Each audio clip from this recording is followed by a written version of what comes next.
문제들은 아무래도 스펙만으로 밀어붙일 수 없기 때문에 이렇게 아주대나 연합대처럼 지필고사를 준비하게 될 거고, 그러다 보니까 종도기국자나 재수생들 또 어느 정도의 학력 지표를 갖추고 계신 분들이 많이 원서 지원이 몰리는 구간이라고 말씀드릴 수 있어요. 자, 영어 성적을 요구하는 학교는 을지대학교나 건양대학교가 영어 성적을 요구하고, 물론 아시는 것처럼 카톨릭 대학교도 공인어학 성적을 필수 제출로 삼고 있습니다. 을지대나 건양대 같은 경우는 사실은 공인어학 성적이 수능에서 최저 학력 기준으로 활용이 되어진다 정도예요. 그러니까 결국은 뭐냐면 공인어학 성적이 구간별로 점수가 다 반영이 되어진다라고 개념보다는 일정 정도의 공인어학 성적을 갖추신 분들이 지원이 가능하다고 볼 수 있고, 그렇기 때문에 공인어학 성적의 중요성도 당연히 인정되지만 가장 중요한 것은 심층 면접이다. 결과적으로 3년 특례 의예과에서 되게 중요한 부분은 뭐냐면 생명과학이랑 화학과 관련이 되어진 직접적 지식이나 면접의 중요성이 크다. 이렇게 말씀을 드릴 수가 있습니다. 2023학년도에 변경되는 사항은 한양대학교, 인제대학교가 의예과를 3년 특례 전형에서 선발하지 않았다. 대신 한양대, 인제대도 12년 특례에서 의예과는 계속해서 선발합니다.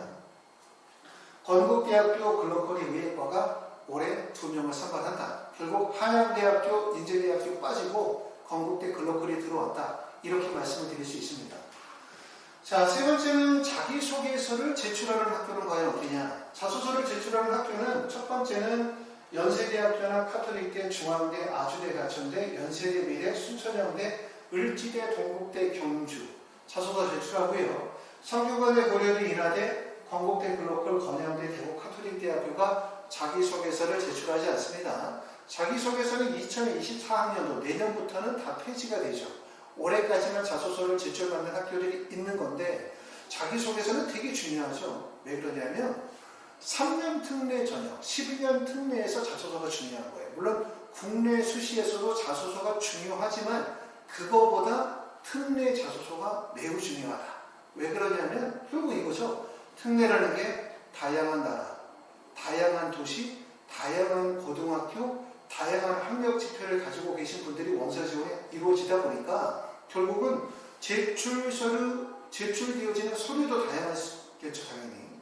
그리고 제출 서류만으로는 학생의 학업적 과정들을 정확하게 평가할 수 없기 때문에 결과적으로 자기소개서를 통해서 학생의 학업 성취에 대한 과정, 또 학업 성취의 어떤 진정성에 대한 부분들을 확인할 필요가 있기 때문에 자기소개서가 매우 중요하다고 말씀드릴 수가 있고, 그런데 가끔 자기소개서를 뭐로 이해하시는 분들이 계시냐면 진짜 자기소개서를 이해하시는 분들이 계세요. 자신의 생각, 자신의 경험, 자신의 성장 배경을 솔직하게 쓰면 된다라고 생각하시는 분들 계시고, 어떤 분들은 또 이렇게 생각하시는 분들이 계세요. 자기소개서는 학생이 써야 솔직하고 진솔하고 유사도 검사에 걸리지 않은 자소가 나온다, 이렇게 말씀하시는 경우가 있는데, 학생이 쓰는 자소서가 독창적인가? 학생이 쓰는 자소서가 진실된가? 라고 생각하면 꼭 그렇지 않죠. 왜냐하면 19살이라는 나이에 자소서를 쓴다고 생각해보면 19살, 고등학교 졸업자, 그리고 그 학생들이 배우는 학업적 과정, 그 다음에 학생들이 읽거나 경험했었던 것들이 대우 비슷한 교육 환경들 속에서 공부하고 체험하고 느꼈기 때문에 똑같은 질문이 주어졌을 때 학생들이 답을 하는 내용들이 보면 본인은 독창적이라고 생각하시면 다른 학생들과 글과 거의 차별성이 없고, 그러다 보니까 오히려 학생이 쓴 글이 독창성이 떨어지고 대필로 의심이 되어지는 경우도 많다는 점을 꼭 알아두실 필요가 있고, 자기소개서는 그래서 뭐냐? 자기소개서가 글을 쓰는 거다, 이렇게 생각하시면 안 되고 입시에 매우 중요한 하나의 요소라는 점을 꼭 알아두실 필요가 있어요. 그렇죠? 그런 점들을 생각하시면서 자기소개서를 신중하게 작성하셔야 되고, 하이퍼리뷰의 홈페이지에 가면 합격생들의 자소서가 올라와 있습니다. 자기소개서를 잘 쓰는 방법 중에 첫 번째 하나, 다른 학생의 자소서를 본다는 거죠. 다른 학생들의 많은 자소서를 읽어보면 어떻게 글을 쓰는 게 맞는 건지, 다른 학생들은 어떻게 쓰는지를 평가하실 수가 있어요. 그러고 난 다음에 이제 본인의 자기소개서를 쓰시면 될 것 같습니다. 하이퍼리뷰에서는 자기소개서의 첨삭 과정을 진행하고 있습니다. 자, 경쟁률에 대한 부분 한번 보도록 하겠습니다. 2020, 21, 22년도. 그래서 세계 경쟁률을 보시게 되면 연세대학교는 모집 인원 2명의 경쟁률이 10대 1, 카톨릭대학교는 3명의 17대 1, 성균관대학교 2명 모집에 19.50, 고려대학교는 1명 모집에 23대 1, 한양대학교 1명 모집에 26대 1, 그 다음에 아주대학교는 21.50, 인하대학교는 무려 경쟁률이 35대 1의 경쟁률이고요. 중앙대학교는 18.50의 경쟁률입니다. 보시는 것처럼 경쟁률이 가장 집중되는 구간이 어디냐면 고려대, 한양대, 아주대, 인하대 쪽에 경쟁률이 집중되고 있음을 알 수가 있습니다. 순천향대학교는 경쟁률이 10.50, 그 다음에 연세대, 미래는 23대 1이고요. 가톨릭 관동대학교는 12.50, 가천대학교는 31대 1이고, 인천, 인제대학교는 15.25, 건양대학교는 14대 1, 그 다음에 동국대 경주는 11.50, 을지대학교는 18.50의 경쟁률을 보여주고 있습니다. 경쟁률은 사실 많은 학생들이 원서를 썼다, 올렸다, 하지만 그 경쟁률이 높다고 해서 무조건 실제 경쟁률이 높다고 말씀을 드릴 수는 없어요. 나보다 성적이 낮은 학생들이 많이 몰렸을 수도 있으니까. 하지만 어쩔 수 없이 입시에서 제일 중요한 거는 경쟁률이 높으면 합격 가능성이 낮아진다는 거예요. 무조건 경쟁률이 낮아야만 합격 가능성이 높을 수밖에 없다. 이 점을 고려하시면서 경쟁률도 우리가 원서 지원하시게 되었을 때 중요한 판단 요소가 된다는 점 이해하실 필요가 있습니다. 여기까지를 먼저 한 영역으로 설명을 드리도록 하고, 그 다음에 다음번 영역에서는 대학별 분석을 하도록 할게요. 연세대학교부터 총 16개 대학교 중에서 연세대학교부터 8개 대학 설명드리고, 그리고 또 잠시 쉬었다가 9번째부터 16번째 대학까지 다시 설명을 드리도록 하겠습니다. 다음 시간에 뵙도록 하겠습니다. 고맙습니다. 온라인 수업을 진행한 경우들의 사례들이 많기 때문에 사유서 작성해야 되는 거, 또는 부모나 학생에 있어서 특례 자격 조건에 문제가 생긴다고 하면 거기에 대한 증빙 서류와 사유서를 작성하는 거 하나, 그것도 어려운 점이고, 두 번째는 대학에서 직접 평가를 하게 되어지는 자기소개서 작성하는 거, 그 다음에 기타 활동 증빙서를 어떻게 작성하는 거냐, 이거 되게 중요하거든요. 증빙서류 작성과 증빙서류를 제출하는 거, 이 과정이 중요한데, 자기소개서가 2024학년도가 되어지면 폐지가 되어져요. 근데 자소서가 폐지가 돼도 별로 걱정이 덜 되는 게 바로 뭐냐면 자소서 대체 서류라고 하는 게 있는데, 그게 바로 뭐냐면 기타 활동 증빙 목록표라는 거예요. 대학들마다 보통 재외국민 전형 같은 경우는 10개 항목 정도가 제시가 되어지고, 또 어떤 대학은 그 10개 항목들 중에서 활동 내용에 대해서는 글자 수를 100자나 200자 정도까지 글자를 쓸 수 있게 해요. 그러면 10개 항목이 200자면 2000자잖아요. 결국은 뭐냐면 자기소개서를 충분히 대체할 수 있는 형식이다, 이렇게 말씀을 드릴 수가 있고, 그렇기 때문에 기타 활동 증빙 목록표 작성이 매우 중요하다는 점을 꼭 알아두실 필요가 있습니다. 자, 고려대학교 보도록 하겠습니다. 고려대학교는 지금 보시는 것처럼 카톨릭대학교와 면접일자가 겹쳐요. 8월 19일 면접일자가 겹치지만 고려대학교 면접시간이 12시 30분, 카톨릭대학교가 오전 면접이기 때문에 사실상 카톨릭대학교와 고려대학교를 동시에 원서 지원해도 문제가 되지 않는다라고 말씀을 드릴 수가 있고요.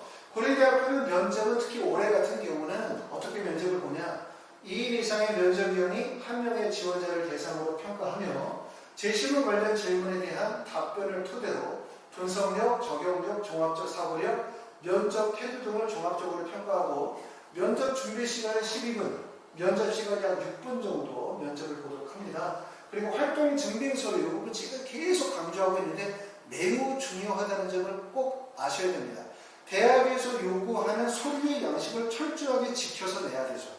그렇죠? 요즘에는, 예전에는 우리가 레주메나 액티비티 리스트 같은 것들을 적어서 내긴 했지만, 액티비티 리스트나 레주메는 대학에서 요구하는 자료 형식이 아니에요. 그렇게 제출하면 안 되고, 이렇게 대학에서 요구하는 활동 증빙 서류 목록에 정확하게 맞춰서 내야 되는데, 그러면서도 어떻게 됩니까? 학생의 학업적 우수성을 돋보이도록 작성해야 되겠죠. 그렇기 때문에 그게 바로 스킬이 필요하다, 이렇게 말씀을 드릴 수가 있고, 제출 서류에서는 활동 증빙 목록표 작성하시면 되고요. 최대 10개 항목의 A4, 20페이지 이내에서 제출이 가능하고 교회 수상이나 교회 활동 등은 평가에 반영하지 않습니다. 자, 다음 대학으로 이제 중앙대학교 보시겠는데요. 중앙대학교 1단계 배수 5배수인데 중앙대학교의 차이점은 면접이 예전에는 인성과 지성 면접을 병행하다가 작년부터 지성 면접 100%로 바뀌었죠. 그래서 인성 면접을 실시하지 않고 생명과학과 화학과 관련이 되어진 지성 면접을 평가하고 있고 면접은 8월 20일에 면접을 봅니다. 서류심사에서는 제출 서류는 자기소개서, 학업 능력 입증 서류를 요구하고 있고 교사 추천서는 제출이 불가하며 제출 시 평가에 반영하지 않습니다. 예전에는 뭐 이렇게 추천서 이러면 어떤 분들은 내가 뭐 해외에 있는데 중국에 있는데 중국의 고위직, 당서기 이런 분들하고 되게 잘하니까 또는 중국에 있는 뭐 좋은 대학의 교수님하고 잘 알기 때문에 그런 분의 추천서를 받아서 제출하면 어떻겠냐 이렇게 말씀하시는 경우들이 있는데 추천서는 사실은 2022학년도에 다 폐지가 됐어요. 국내는. 지금 이제 추천서를 요구하는 학교들이 연세대학교나 아니면 서울대학교에서 일부 특례 전형에서는 요구하고 있긴 하지만 추천서의 영향력이 사실상 거의 없다 이렇게 보시기 때문에 굳이 대학에서 추천서 제출하지 마라 라고 하는데 굳이 제출할 필요가 없습니다. 제출해도 평가에 반영되지 않고 제출해서 설령 대학에서 꺼내서 읽어본다 하더라도 평가할 내용이 없습니다. 그러니까 그런 데 신경 쓰지 마시고 대학에서 제출하라고 하는 서류 이런 부분들을 충실하게 잘 준비하시는 게 도움이 될 것 같습니다. 자, 인하대학교를 보도록 하겠습니다. 인하대학교는 자 1단계에서 10배수예요. 10배수를 필기고사를 보고 난 다음에 2단계에서 면접 40%의 서류심사 PF 방식을 진행하게 되어지는데 인하대학교와 아주대학교는 말씀드렸던 것처럼 지필고사를 보는 대학이죠. 그러다 보니까 이런 지필고사는 아무래도 많은 준비 시간이 걸려요. 그러다 보니까 재수생들, 그 다음에 중도 기곡자, 지필고사에 많은 시간을 투자한 학생들이 원서지에 몰리게 되어진다. 그러다 보니까 특히 재수생들은 재수를 했었을 때 고등학교 졸업하고 난 이후에 학력 서류에 의해서 입증 또는 반영하지 않는 학교들이 많다 보니까 재수하는 학생들이 의대 가고 싶다 그러면 준비할 수 있는 대표적인 학교가 인하대 아주대밖에 없어요. 근데 보시다시피 모집 인원이 1명밖에 안 되기 때문에 사실 매우 어려운 전형이라고 말씀드릴 수가 있고 1단계 배수, 10배수 필기고사 가장 중요한 거는 사실은 필기고사가 제일 중요하죠. 왜냐하면 필기고사는 정량평가잖아요. 정량평가이기 때문에 결국은 배점이 주어지고 배점에 따라서 학생들의 학업 성적이 확연하게 구분이 된다. 이렇게 말씀을 드릴 수 있지만 면접고사는 사실상 실질 반영률이라는 게 있는 거거든요. 40%라고 해서 1점부터 400점, 1점부터 40점이 다 실질 반영률로 적용이 되어지는 게 아니기 때문에 면접의 중요성이 있다 하더라도 중요하다 하더라도 제일 중요한 것은 필기고사고 또 2단계에서도 필기고사의 성적이 60%가 반영이 되어진다는 점 알아두실 필요가 있습니다. 필기고사는 7월 21일에 필기고사를 보고 그러고 난 다음에 면접일자는 8월 11일에 면접을 보도록 하고요. 출제는 영어와 수학 시험을 보도록 합니다. 제출 서류에서는 자기소개서가 반영이 되진 않아요. 아주대학교는 자소서가 들어간다는 점 이거 알아두실 필요가 있고 자, 인하대학교에서 보면 이제 의학과에 면접 기출문제가 있더라고요. 면접의 기출문제를 봤더니 첫 번째는 일반 면역, 그러니까 인성에 대한 질문과 그 다음에 적합성에 대한 부분들, 전공 적합성에 대한 부분들을 나누어서 질문하는데 인성에서 물어봤었던 내용들이 이런 거예요. 가장 존경하는 철학자는 누구이며 그 이유는 무엇인가?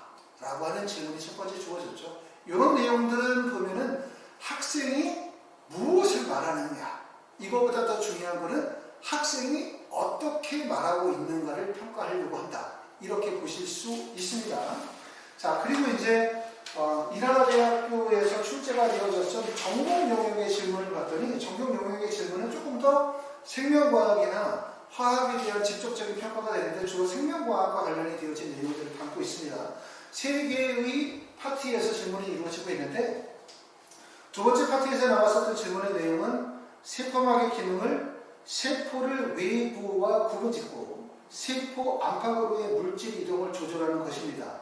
확산, 삼투, 능동 수송의 방법이 아닌 세포 내 섭취와 세포의 배출에 의한 물질 이동에 대해서 예를 들어 설명해 보십시오 라고 하면 이런 게 바로 지성 면접이죠. 직접적으로 학생의 학업의 수준과 학업에 대한 이해도를 평가하고 있는 면접이라고 말씀드릴 수가 있는데 사실 이런 거는 준비 시간이 많이 걸리죠. 그러니까 학원에서 면접 수업을 진행해서 이런 학업적인 내용들을 구체적으로 다 파악한다라기보다는 첫 번째는 기출되는 주요 내용들을 중점적으로, 그 다음에 두 번째는 질문에 대해서 발표하고 답변하는 요령에 대해서 배운다. 이렇게 보시기 때문에 결국은 학원의 면접의 가장 포인트는 실전적 배양, 그렇죠? 그 다음에 임기응변 대처 능력에 대한 배양, 이렇게 보실 수 있습니다.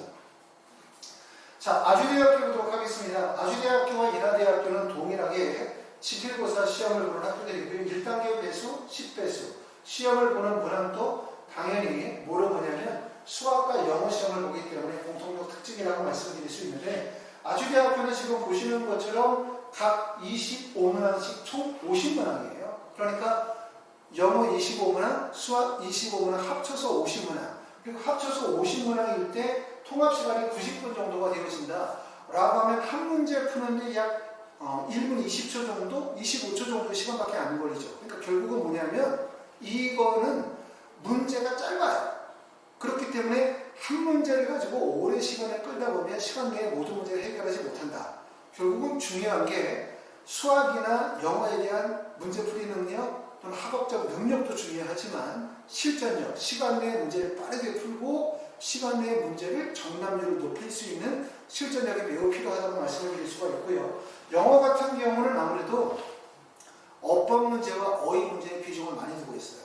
특히 이제 특례의 전형에 해당이 되시는 분들이 대부분 중학교 과정이 걸치는 경우들이 많죠. 고등학교 10학년, 11학년, 12학년을 갖추신 분들도 계시지만 대부분의 경우들이 보면 중학교를 거치면서 고등학교를 거쳐요. 이 시기가 바로 어떤 시기냐면 영어 입장에서 볼 때는 어법이라든가 그 다음에 어휘를 제대로 한국식으로 공부하는 시기이거든요. 이 시기를 외국에서 공부하다 보니까 어법이나 어휘의 기초가 부실하고 한국식의 암기 학습이 부족한 경우들이 많아요. 그러다 보니까 상대적으로 영어에서 아이들이 크게 틀리는 경우들이 많아요. 일반적으로 생각할 때는 3년 전에 나 외국에서 막 4년 5년 살았어 이러면 영어 다 잘한다고 생각해요. 그런데 특히 학생들이 어법이나 어휘에 좀 취약한 부분이 있다. 그렇기 때문에 영어의 중요성도 크다는 점을 알아두실 필요가 있습니다. 자, 그리고 이제 면접에서 소위평가에서는 자기소개서가 제출이 되어지고요. 제출서류는 자기소개서, 추가 제출서류 목록에서는 의과대학 지원자 중에서 희망자만 추가 제출서류 목록표를 작성하실 수가 있고요. 의학과를 포함한 3년 내 모든 지원자는 추천서를 제출하실 수가 없습니다. 이 점 좀 참고해 주시기 바랍니다. 8번째로 가천대학교 한번 보도록 하겠습니다. 가천대학교는 1단계 배수가 10배수예요. 그러니까 배수가 점점 커지죠. 말씀드렸던 것처럼 1단계 배수가 크면 학생에게 유리해, 대학에 유리해. 대학이 유리하죠. 대학이 유리한 이유는 첫 번째는 말씀드렸던 것처럼 배수가 크면 많은 학생들이 1단계에 통과하고 시키고 난 다음에 2단계에서 면접을 통해서 대학에서 원하는 인재를 선발할 수 있으니까 유리하고, 두 번째는 1단계 배수가 크면 학생들이 그렇게 생각하거든요. 1단계 배수에 통과할 수 있겠다. 통과의 가능성이 높겠다. 그럼 면접으로 뒤집을 수 있겠다. 라고 생각하기 때문에 많은 학생들이 원서지원에 몰리죠. 예를 들어서 한 명을 선발하는데 1단계 배수가 3배수다. 이렇게 생각해봐요. 그러면 많은 학생들이 원서지원을 좀 꺼리죠. 이 10배수가 마치 10명을 뽑는다는 착각을 불러일으키기 때문에 1단계 배수가 큰 거는 결론적으로는 대학에 유리하다. 이렇게 보실 수가 있고, 자기소개서 제출이 이루어지고요. 학교생활기록부 반영이 되고, 면접일자는 7월 26일부터 7월 27일 사이에 면접을 실시하도록 하고 있습니다. 자기소개서, 학력증명서, 그 다음에 증빙자료 제출, 여기까지가 해당이 되어진다고 말씀을 드릴 수가 있습니다. 여기까지 이제 대학별 분석에서 한 파트 설명을 드렸던 거고요. 잠시 쉬었다가 그 두 번째 파트부터 설명을 드리도록 하고, 우리가 이제 제일 중요한 건 이거죠. 현재 본인이 가지고 있는 학력지표, 스펙에서 지원 가능한 대학을 결정하는 거. 그리고 앞으로 남은 기간 동안 우리가 7월 초에 원서 접수하지만 지필고사 면접까지 생각하면 7월 중순 8월 달까지 넘어가기 때문에 앞으로 준비 과정을 거쳐서 완성도가 있는 전형의 방식이 무엇인지 생각하는 거 이거고, 그리고 중요한 거 당장 7월 때까지 준비하는 것은 우리가 제출서를 준비하시는 거죠. 직접적으로 말씀드렸던 거는 학생, 학부모 3년 특례의 자격 조건에 관한 서류 준비, 사유서 작성, 또 특례의 자격 조건과 관련이 되는 자료를 준비하는 게 첫 번째고, 두 번째는 기타 활동 증빙 서류나 자기소개서를 작성하는 것, 이 과정이 매우 중요하다는 점을 아셔야 돼요. 특례는 특히 서류 준비가 매우 중요하다는 점을 꼭 알아두셔야 됩니다. 왜? 첫 번째는 특례 자격 조건과 관련이 돼서 서류 심사가 되게 중요하고, 두 번째는 다양한 나라에서 다양한 학력 지표를 갖추신 분들이 원서 지원이 이루어지다 보니 잘못하면 엄청 우수하고 학력 지표가 좋음에도 불구하고 평가자 입장에서 볼 땐 저평가될 수 있다는 점도 꼭 알아두셔야 되고, 제가 얼마 전에 학부모님하고 한번 상담을 하다가 이런 말씀을 드렸는데, 내가 서류를 내. 그럼 우리 이렇게 생각해요. 아, 내가 의대에서 서류를 내니까 이걸 보시는 분들이 다 의대 교수님들이고, 그러니까 영어도 다 잘하고 엄청 똑똑하시고 훌륭하신 분들이 있구나 라고 생각하시면서 자소서를 쓰고 기타 활동 증빙 서류를 꾸민단 말이에요. 그렇게 하시면 안 되고, 모든 서류를 제출하게 되었을 때는 서류를 받아보는 분들이 가장 쉽게 이해하고 가장 정확하게 이해할 수 있도록 해야 한다. 다시 말하면 내가 제출하는 서류를 대학 교수님이 평가하는 것이 아니라 중학생이 본다 라는 관점에서 생각하셔야 돼요. 정확하게 이해하고 쉽게 이해할 수 있도록 서류를 구성하는 게 중요하다는 점을 꼭 말씀을 드리고 싶습니다.